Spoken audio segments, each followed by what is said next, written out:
you? Everybody good? Man, I am amazingly honored to be here. I mean, to be here with you today, it's possible. I want you to realize, like what's happening today.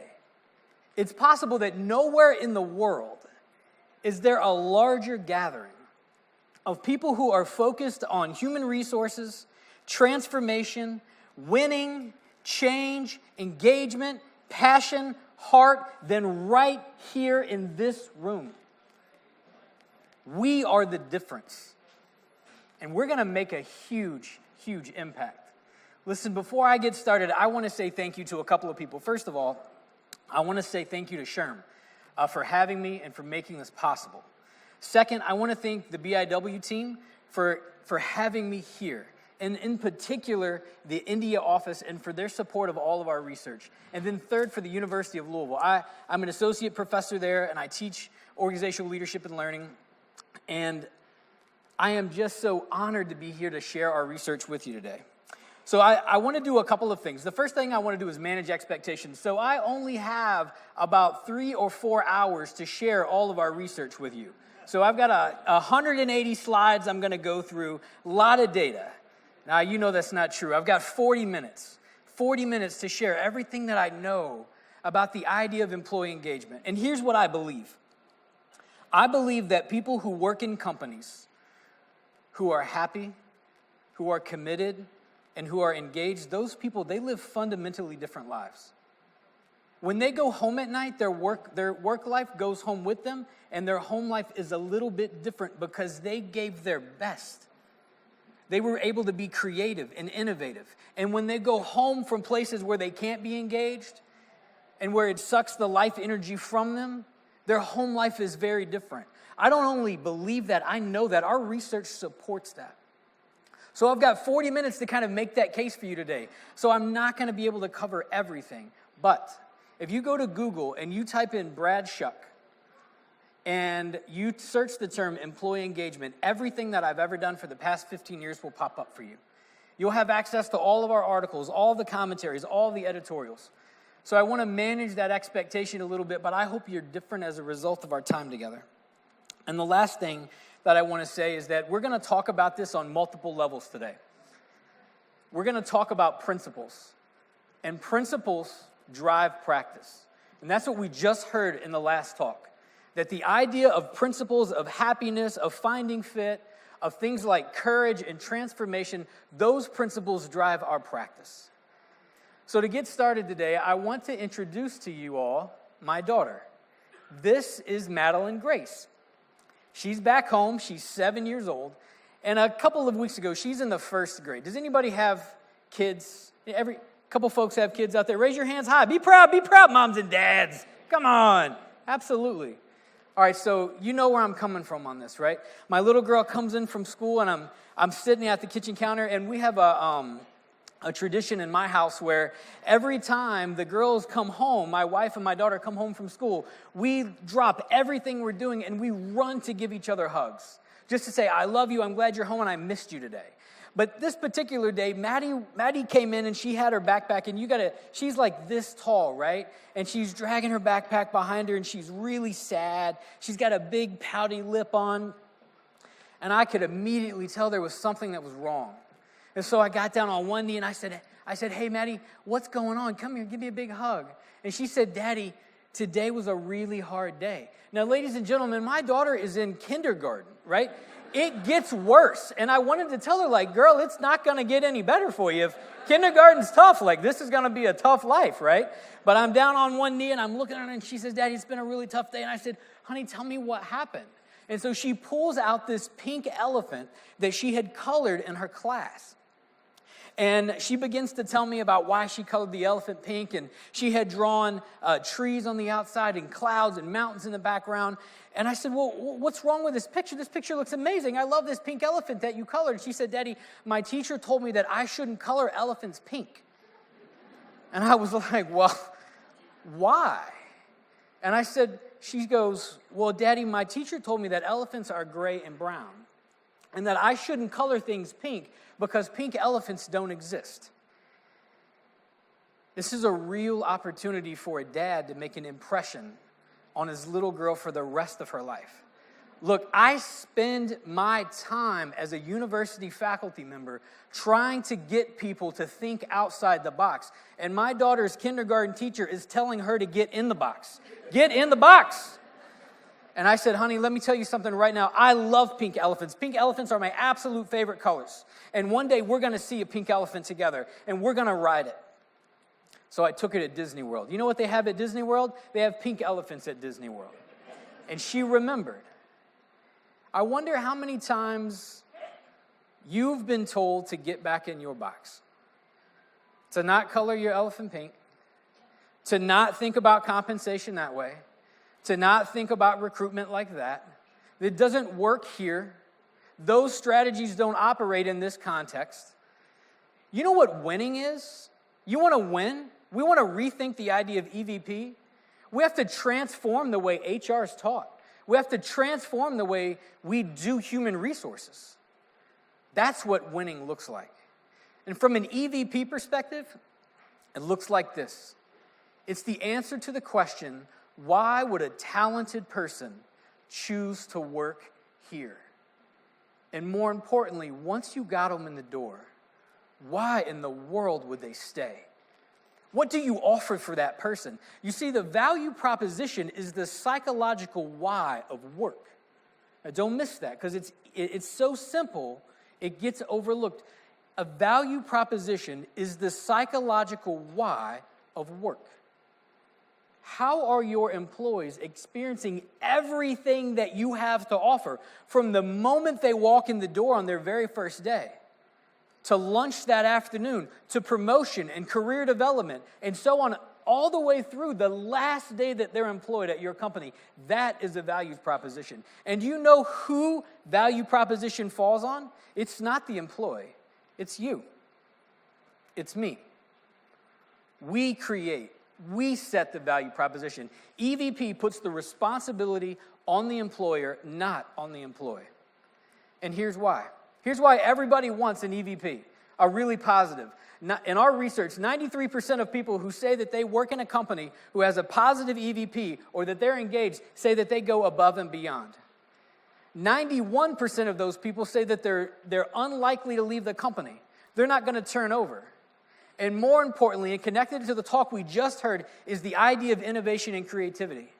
85% of employees who say that they work in a company where there's a positive EVP, where they believe their voice matters, where they believe that they contribute, 85% of those people, they give their best ideas. How many of us need that so desperately right now?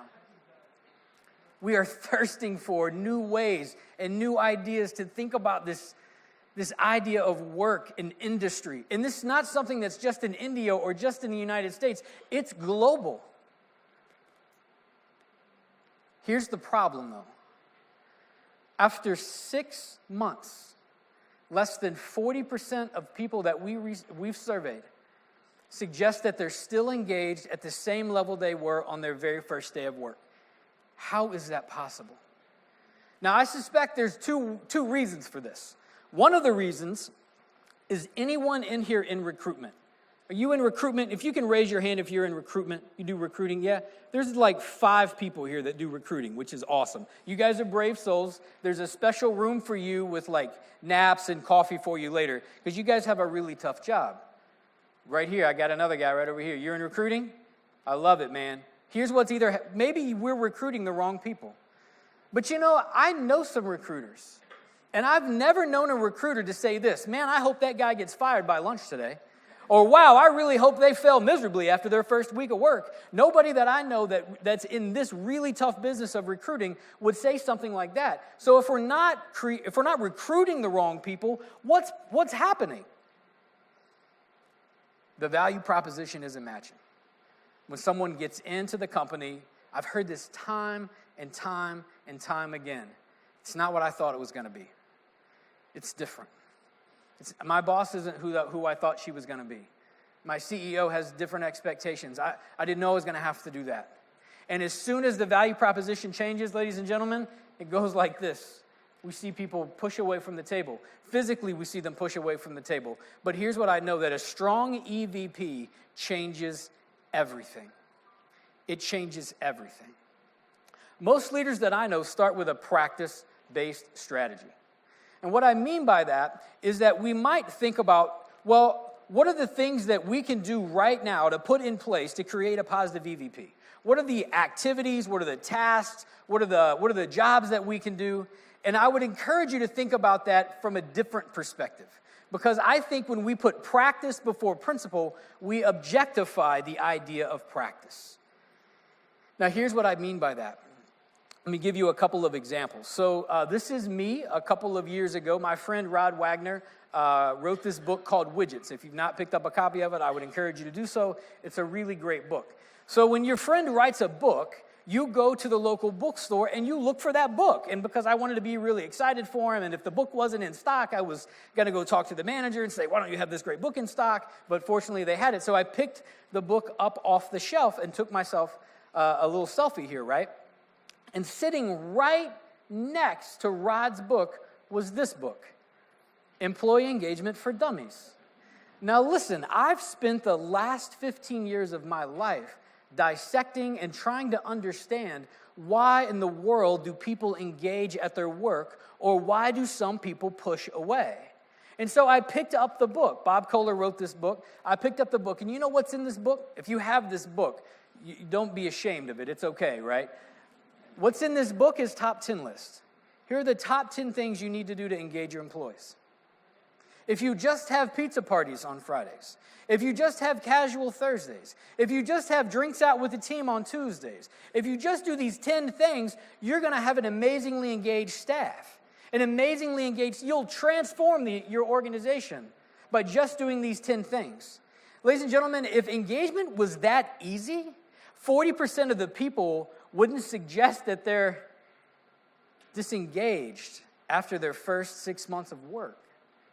It would be the other way around. Engagement's not for dummies. It's actually quite hard and pretty nuanced. Here's another example of what I'm talking about.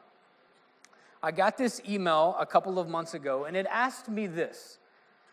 In a company of 50,000 people, you have these people called prisoners in the workplace. It says an average of 4,000 employees doing a minimum with no plan to leave. These people are workplace prisoners. They're actively disengaged and staying. I think this email is really well-intentioned. I think it's meant to help. In the same way that I believe Bob Kohler's book, Employee Engagement for Dummies, is meant to help. These things are very well-intentioned, but they miss the mark. Look, employees aren't prisoners. Are you a prisoner? And if you're not a prisoner, does that make you an HR? Does that make you a guard? No. See, the people, I've worked with thousands of people and interviewed hundreds over the last decade or so about their experience of work. And here's what they tell me. It's not something wrong with them. It's that no one took the time to get to know their story. No one took the time to get to know them for who they were and what they were capable of and the value that they could bring to the company. Here's what they told me, that my voice here doesn't matter. My contributions, nobody notices. If I didn't come in tomorrow, they would only notice because my desk is empty, not because I make a meaningful difference in that company. You see, when we think about the idea of employee engagement for dummies, or employees as prisoners, or other ways I've heard this characterized as a disease that needs to be cut out from the company, this is what it looks like. When we objectify the idea of a value proposition, or we objectify the idea of employee engagement, we remove its human element. At that moment, it becomes transactional. And an EVP is designed to be transformational.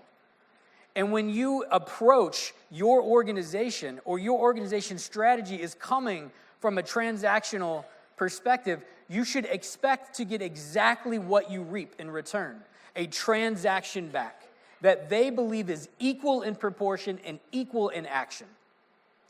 But transformation is something totally different. But when we objectify the idea of work, of engagement, of employee value propositions, of satisfaction, of commitment, of perseverance, of winning.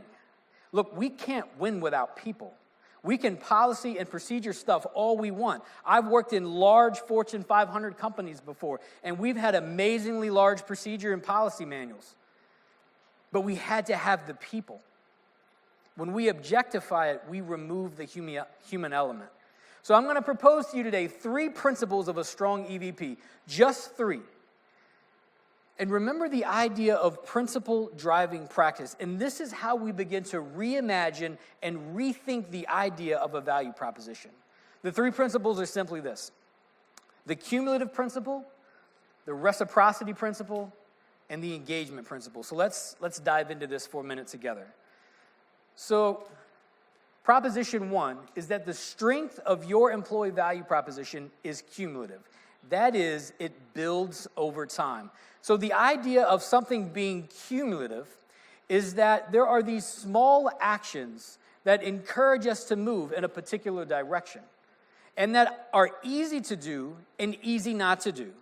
And those things can either work for us or they can work against us. And oftentimes when we get to the place of ending, it feels very sudden, but it was actually a gradual build. And one really good example of this would be our own health. So let me give you an example from my own life.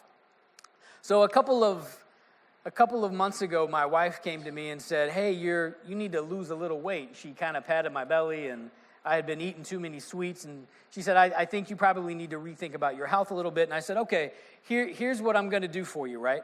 I'm going to agree to do these 3 things. I'm going to go to the gym 3 times a week. I'm going to eat less sweets. I have a problem. I have a sweet tooth. I like donuts and sweet bread, and I love all of that, right? And if it's in front of me, I'm going to eat it. And the 3rd thing is that I would agree to eat smaller portions. Sometimes at night, when I pick up my dinner plate, it weighs like 25 pounds, right? So I probably need to cut down on my portion sizes just a little bit. So you come into the story with me for a minute, and let's just say I did those 3 things. I'm going to go to the gym this week, I'm going to eat less sweets, and I'm going to have smaller portion sizes just for this week. And if I did that for 1 week, do you think I would look like this at the end of 1 week? No, that's obscene, right? This is not possible to do those things just 1 week and then be super fit, right? No matter how hard I worked out, and I worked out this morning here in the hotel gym, and I ran, and I did sit-ups and crunches, and when I got back to my room, I did a bunch of yoga, right? And no matter how hard my workout is, it doesn't matter. That's not happening. Miracles would have to be involved for that to occur, right? That would be amazing. But sometimes we expect that kind of transformation at our place of work, where we want the big transformation. So it's really, you know what? It's really easy for a leader to sit down with an employee in the cafeteria and say, hey, look, tell me, how's it going? Or on somebody's first day of work, that we have a team of people that meet them and let them know how excited we are to meet them, how happy we are they've joined our company. It's really, really easy to send one more email at night, right?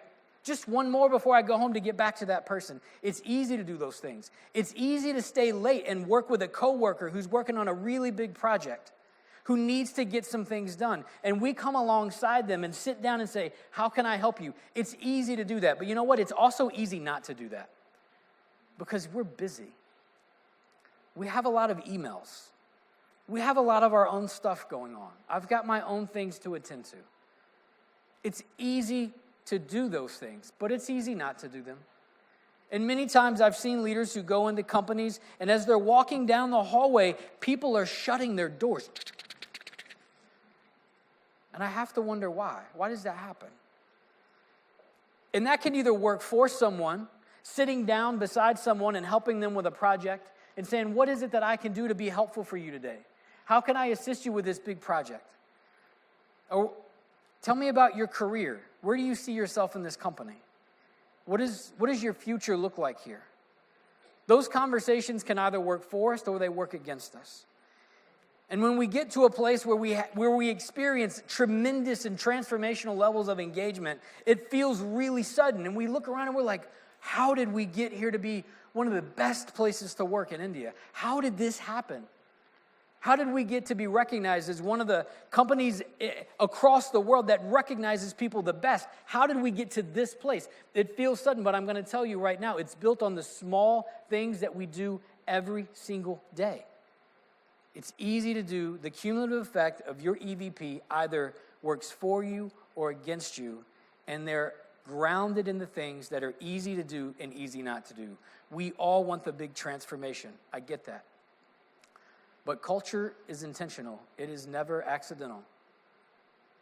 At the end of the day, leaders reap the employee value proposition they sow. And look, if you sow a value proposition of dysfunction, of disengagement, of non-commitment, you can't be angry that that's the crop that you reap. You have to take that.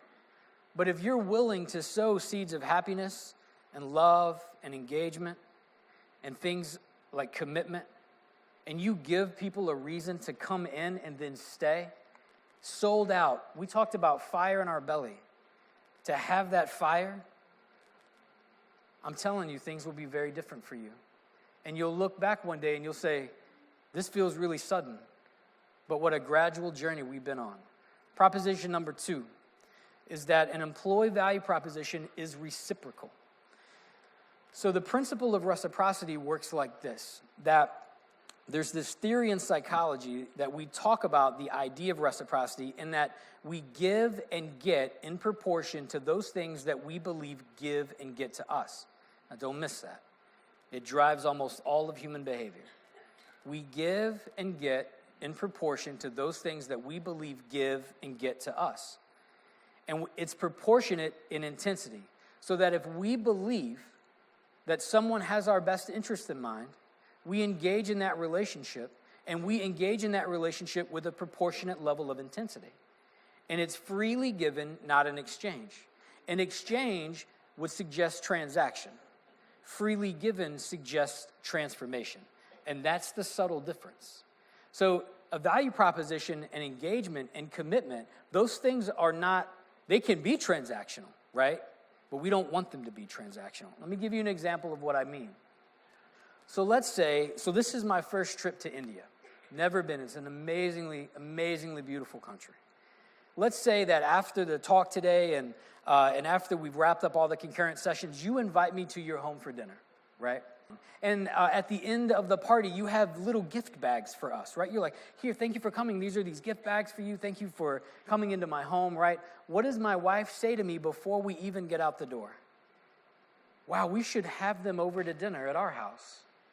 When they come to the United States, we should invite them to our home and have them here. Listen, I don't know you. I don't want you to come to my house. I don't want you to drink my good wine. I have to clean my house when you come over, and I don't like to clean the house, right? Those things aren't fun to do, but why would I do those things? Because you so freely and graciously gave to me. And this works the same way in an organization.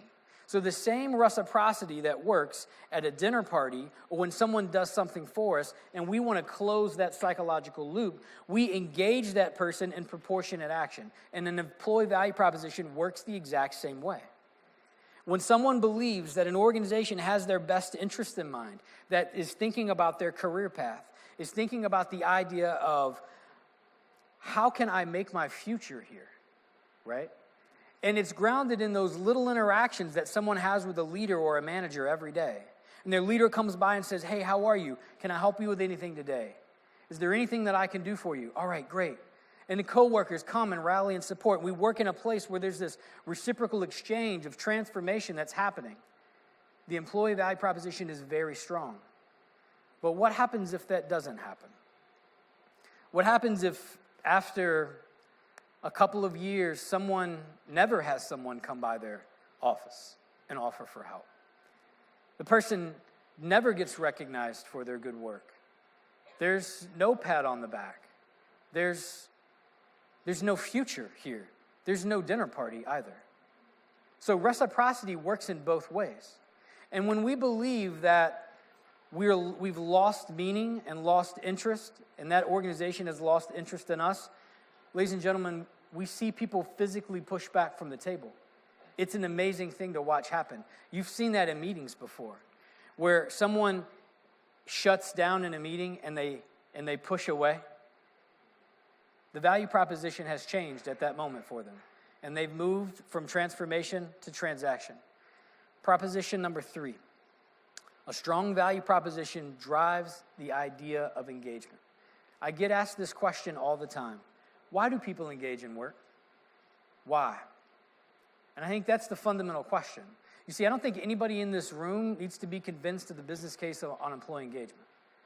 I think you all know that when a company has strong levels of engagement, they perform better. There's a competitive advantage. They have discretionary effort that their competitors don't have. They keep their talent longer. Their people are more passionate. They're also healthier over the long term. The question is why, not what or when, but why. Here's why people engage with their work. People engage for 3 reasons. Because they see meaning in their work. They believe their contribution matters. When their voice is safe. And when they believe they can. Take this conference, for example, right? How many of you have work piling up right now? Your phones, I have some hands that were like, I got all kind of work. Yeah, absolutely. You got emails piling up. You got projects that are put on the back burner, but you've committed for 2 days to be here. 1,200 people. 1,200 people in this room right now committed to thinking about what is the future of HR. Why would you do that? Why would you give up time in your day to come to something like this? Because you see meaning in it. And your employees feel the same way. When they see meaning in their work and they believe their contribution matters and they believe that their voice is valued, that's when people engage. Number 2, the idea of safety. How many of you have been in a room before where somebody asked a really important question and you knew the answer to the question and you didn't raise your hand? Why would you do that? Why would you knowingly withhold information from someone who's asked a really important question that could be pivotal for the company, and you've decided not to raise your hand?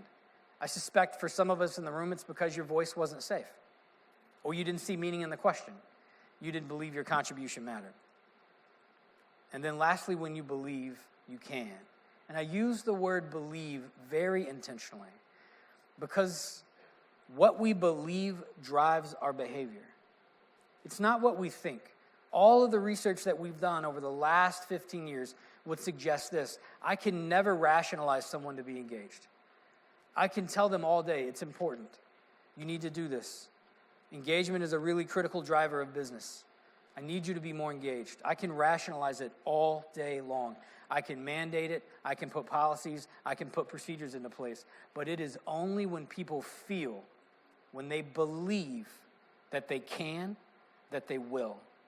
Our job in driving the idea of an employee value proposition is to create an opportunity for employees to believe that they can.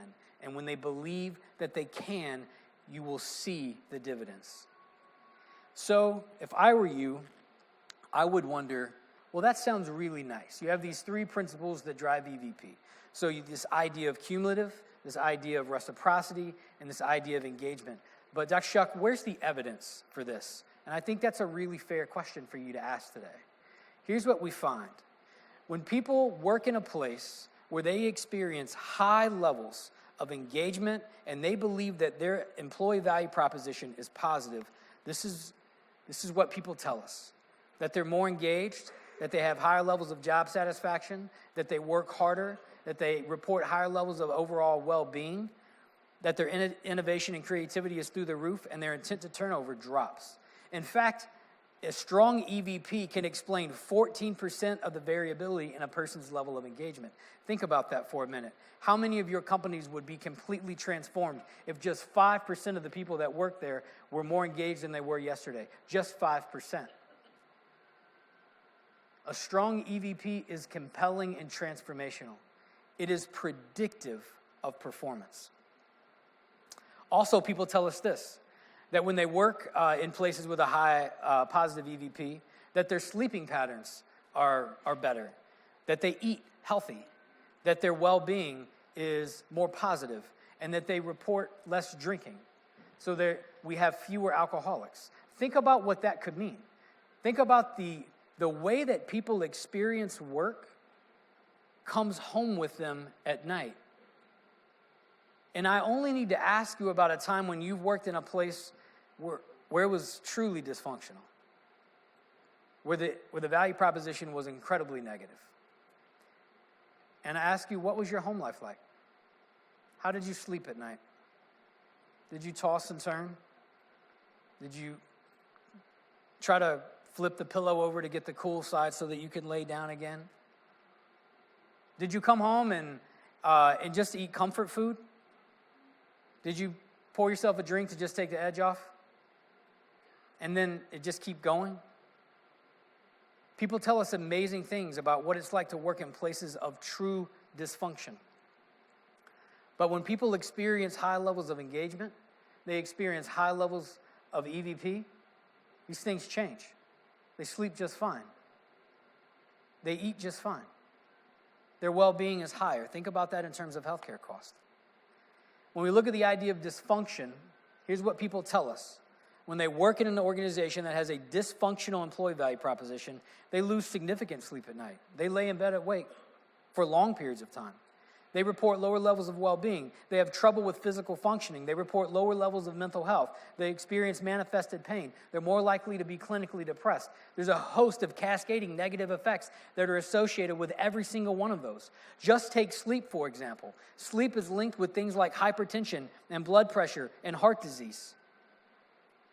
Some of the most recent work that just came out in Performance Improvement Quarterly, a paper that we wrote, suggests that we could have cascading issues with health consequences in the long term for people that work in places where it's truly dysfunctional. And that for those of us who are fortunate enough to work in a company where the EVP is incredibly positive, where we believe and we know we matter, it's truly different. Everything changes. So here's my question for you. I would wonder where your EVP is. Where does your company land? Where do you land? As a leader, where do you land? Are you above the line or are you below the line? When we think about those behaviors that these are specific leader behaviors that our research has indicated drive the idea of an employee value proposition. Things like dignity and authenticity and presence and accountability and empathy and integrity. These are those behaviors. The most powerful one of those of all, the most predictive leader behavior that we've uncovered is dignity. Leaders who treat people with dignity. And how much does dignity cost? Nothing. It's free. But it takes time. It's easy to treat people with dignity. But you know what? It's easy not to as well. It's easy to treat people with respect and accountability. It's easy to have empathy and integrity. But you know what? It's easy not to do that as well. And it feels sudden, but boy, it's a gradual build. The opposite side of that, the idea of humiliation and insincerity. So take dignity, for example. The opposite of dignity is humiliation. If you're not operating with a sense of dignity, you're operating from a place of humiliation. I had a leader stand up and tell me one time, I love to humiliate my employees. That's how I motivate them. It doesn't work for very long. It'll work for a few minutes. It'll work for a short period of time. But as soon as that person can leave, they will. And you're negatively impacting that person's life, every facet of their life. The opposite of authenticity is insincerity, distractedness, avoidance, detached, dishonest. I would wonder, which leader would you rather be with? Which one drives a positive employee value proposition? I would suggest it's at the top. It seems easy to do. But in practical reality, it's challenging. This is hard. This is the hard work of being a leader. This is the hard work of being in HR. And I would tell you this, that it takes courage to have hard conversations. It takes courage to treat people with dignity. It takes courage to hold people accountable. It takes courage to have a conversation from an empathetic perspective. So I would wonder, what if we wanted to make a change? Look, it can start right here. It can start right here at this conference today. We're getting ready to hear a couple of more speakers, and then many of you are going to concurrent sessions and leading concurrent sessions. I wonder, what if we wanted to make a change? I mean, a real difference, right? What if here we decided that we were no longer going to stand for the status quo, but we were willing to take a bold action to transform the way that work was operating? What if we were all in to win? Here's what I would tell you. It takes these three things. First is ongoing transformation. It's going to require us to learn here together, to think about this idea of employee value proposition together. We're going to take that learning back. We're going to go back to our company, and we're going to implement the ideas that we heard. And we're going to ground those ideas in principle. And then we're going to need to change because our times are going to change. We have things like artificial intelligence that's bleeding into the workplace. We have things like outsourcing. We have this idea of growing and complexity and change. It's going to require ongoing transformation. You want to be on a competitive edge? You want to lead? You want to win? It's going to take ongoing transformation. Second, it's going to take active collaboration regardless of your role. It doesn't matter if you're the CEO, the chief HR officer, in accounting, in finance. It doesn't matter if you're whatever you do. It requires active collaboration from everyone, regardless of a role. Anyone who sits out is missing an opportunity to be a part of that transformation. And the third, and I think this is the most challenging, is it requires us as leaders to both lead and serve. And here's why this is hard. Because we have to check our ego at the door. We have to check our ego at the door. And that's a difficult thing for some people to do because they've used that as momentum throughout their career. So if we want to be all in to win, if we want to create organizations that have a positive employee value proposition, if we want to transform and rethink the way that HR is exercised and this idea of value proposition is rolled out in companies, it's going to take these three things: ongoing transformation, active collaboration, and it's going to require us to lead and also serve. I can't think of a better opportunity than right now at this conference to commit to this, to think about what your role might be. And you might be thinking, gosh, this is big. These principles, they're big. How can I possibly influence that? I would encourage you to do one thing.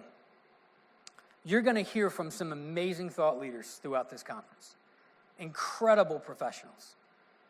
I would encourage you to write down one idea that you hear, just one.